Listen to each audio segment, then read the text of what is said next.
So yes, you are a non-Muslim, you said. Yeah, I'm a non-Muslim. Okay, perfect. So what can I do for you? Well, I would call myself an agnostic atheist in that I don't see any reason to think any God exists. And I was told to come to you for a discussion. So I'm curious to see what you would have to contribute to my worldview.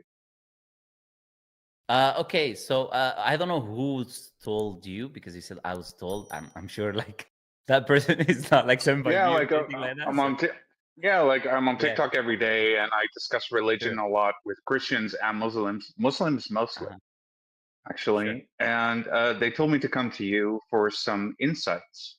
So I'm curious to see why you would think that I should believe a God exists.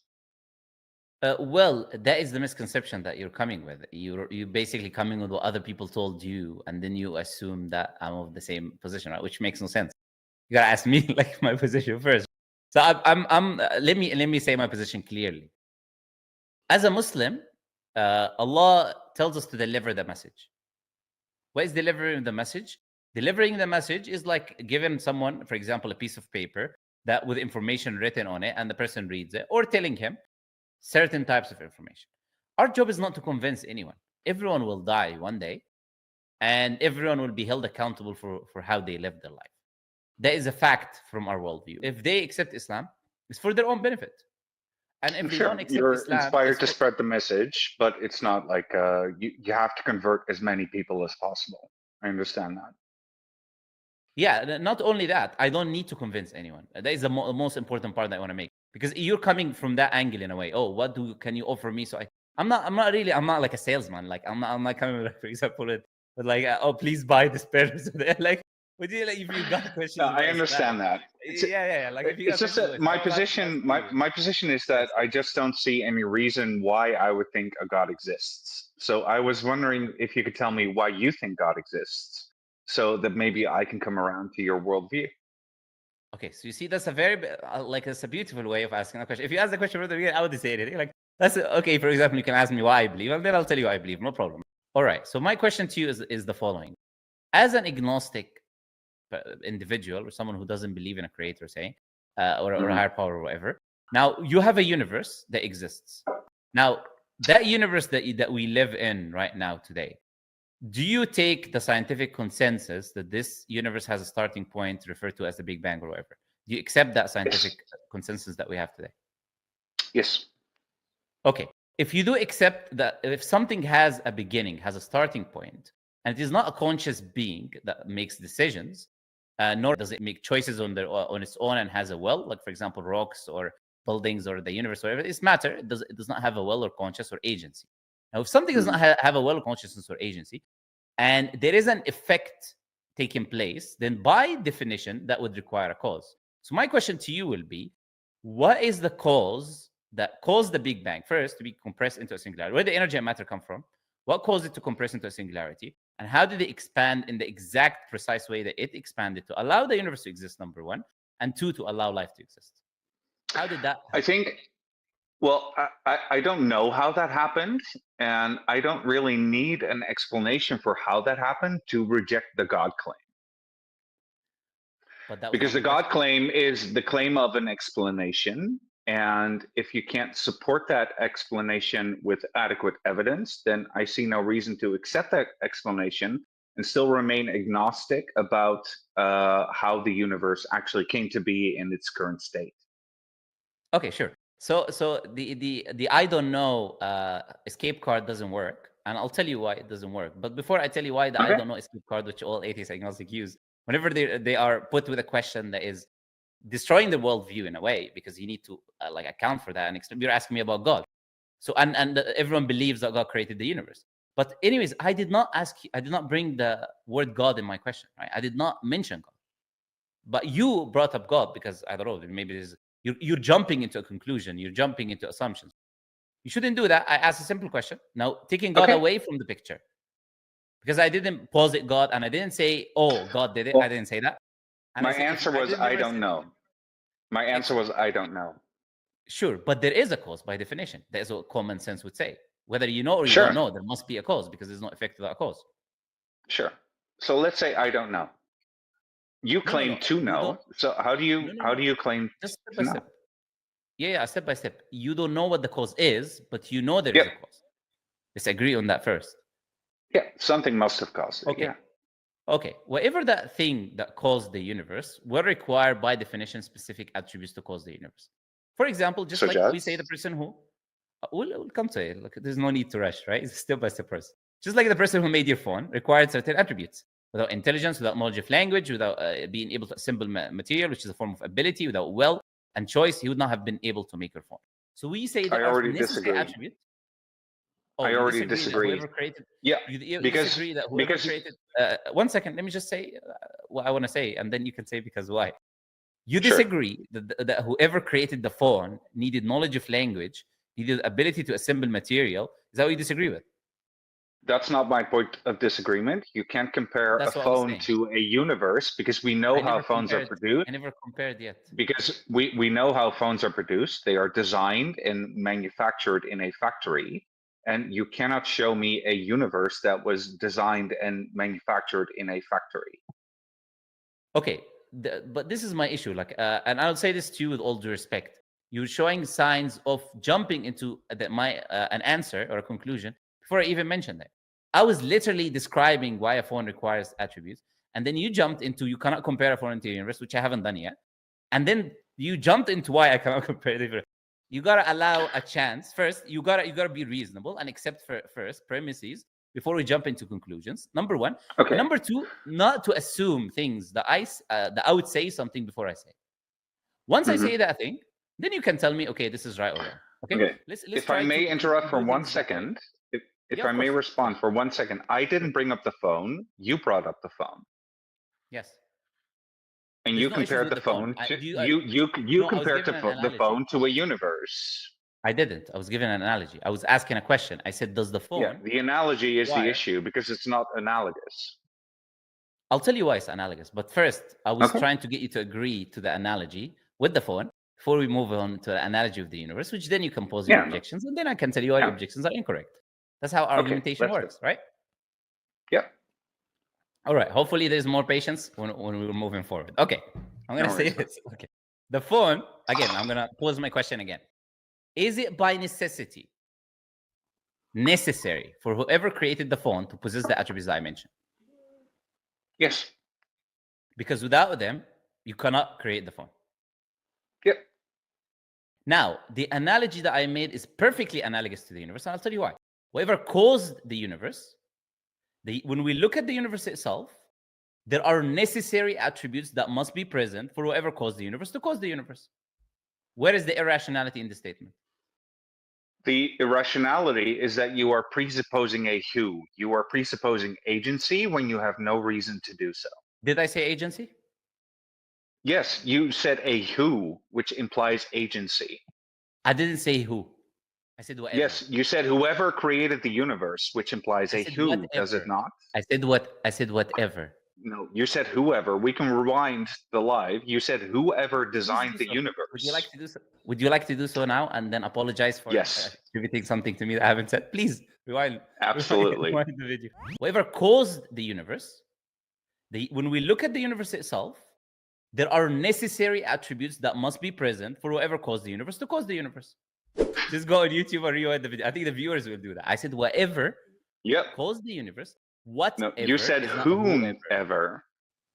Look, with all due respect, I'm paying attention to your words, and I'm being very particular about mine. So you may want to be more particular about yours. No, I'll tell you why it's getting very, very petty, because anyone can rewind the video now. And I wouldn't say I didn't say something if I didn't say it. Okay, here, he said whatever. He said whatever. You said whatever.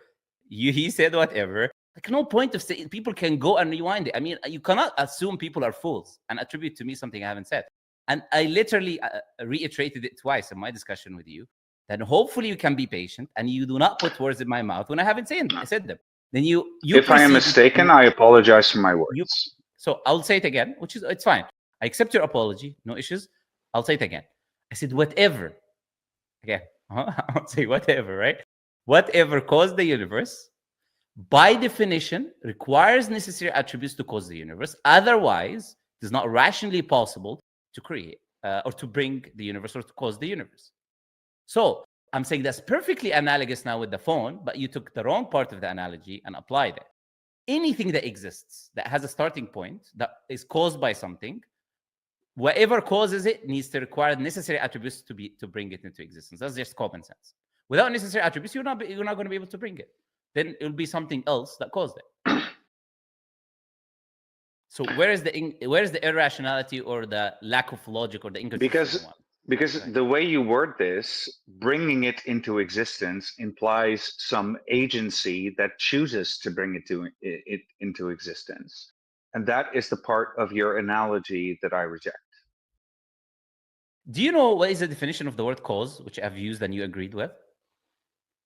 You don't know what the cause is, but you know there is a cause. Let's agree on that first. Yeah, something must have caused it. Okay. Yeah, cause as English in... is your first language, I'm assuming, right? English is not my first language. No, it's not. Right? No, I'm Dutch. It's not my first. Okay, so it's not both of our first language, but yeah. Do you know what the word cause means? Yes. Clearly, you are fluent in English, and Dutch people are very fluent in English. So what does the word... Apparently so. What does the word... what does the word cause mean? To instigate or to bring about.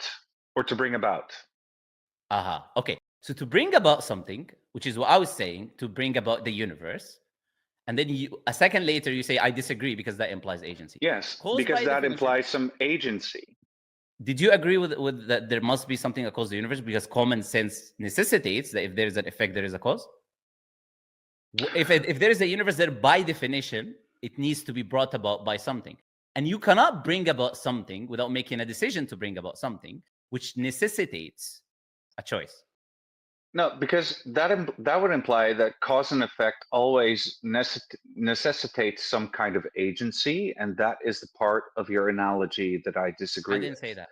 Because something can have an effect on something else without some agency being involved, like a rock falling down a hill and hitting another rock. Like that did not involve any agency on the rock's part to cause the other rock to fall as well. That's a straw man, because we're talking about the first thing in this case, which is the universe, and that cannot happen. Okay. If you talk about a rock, which can be... Wait. Allow me to finish what I'm saying. Like I allowed you to finish. I allowed you to finish. I'm just asking for clarification. But I have to finish so you can get clarification. I need to finish my sentence first. Okay? So it's very there's no issues. There's no need to get agitated. It's just you allow me to speak. I allow you to speak. I'm not agitated. I'm only interrupting for clarification. That's all. Sure. If there is a rock that is moving, there is a consequence of a long chain of events taking place that require the choice and agency in the beginning. Now, if I ask about the first thing, in this case, which is the universe, then by necessity, that cannot happen without a choice, because there is no line of different cause and effects before it that can cause that point to take place. So if we're talking about the universe, which is the first thing, your analogy fails, and that's why, as I said, it's a straw man. Now, with the universe, which is the beginning of everything, the beginning of existence as we know it, that by definition would require a choice to take place. I disagree. I don't think you've shown that this requires an active choice. We could just presuppose that it is due to some natural process that caused the universe to expand. Natural by definition. And is now you're interrupting me. So just let me finish my point. If I say, okay, it must be something intrinsic to the universe that caused it to expand, and you were claiming, okay, there must be some agency involved, both of us have just as much of a leg to stand on as the other. That's incorrect, because you used the word, the alternative you brought was natural cause, and that is by definition limited to the universe. That is what natural is. So you cannot claim a natural cause caused the universe, because there was no universe that time. So there was no natural causes. So whatever causes but my position... there must be some mistake. There must be... There's a misunderstanding here, because... No, it's okay. Right, but there is a misunderstanding here, because I think the universe has always existed. Do you take the scientific consensus that this universe has a starting point referred to as the Big Bang or whatever? Do you accept that scientific consensus that we have today? Yes. From the beginning of this conversation, I knew how the conversation was going to go. And that's why I was very clear in my position telling you that I'm not here to convince you. I'll tell you why I said I'm not here to convince you is because I know you're not looking to be convinced. So far, you misattribute things to me. I'm saying you strawman my arguments or basic common sense, which if I stop 100 people in the street would agree to, you would disagree with. So what ends up happening is I would end up spending minutes of my time that are very valuable to me, and I hope your time is valuable to you. And I would like to use that on something more valuable, meaning something who's more sincere and more willing to engage with rational discourse back and forth. So thank you for coming, Martin. The reason really you're choosing to end the conversation? Yes, I am 100%. It's my choice. It's my channel. I can do it. All right, it's your life, man. It's your choice. So why I believe there is, and I'm going to finish with that, responding to your question, why I am of the position there is a creator is because things do not come into existence out of nowhere. If something is there and has a starting point, then it requires a cause because there's an effect taking place. Energy do not come to matter to existence by themselves. They would require a cause to bring them into existence. They do not expand or compress into a singularity by themselves.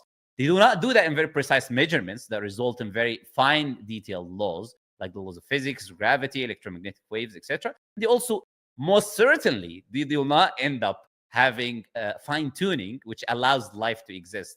And there's a very interesting book for you to read. A very interesting book, which is actually but you can't go to fine tuning.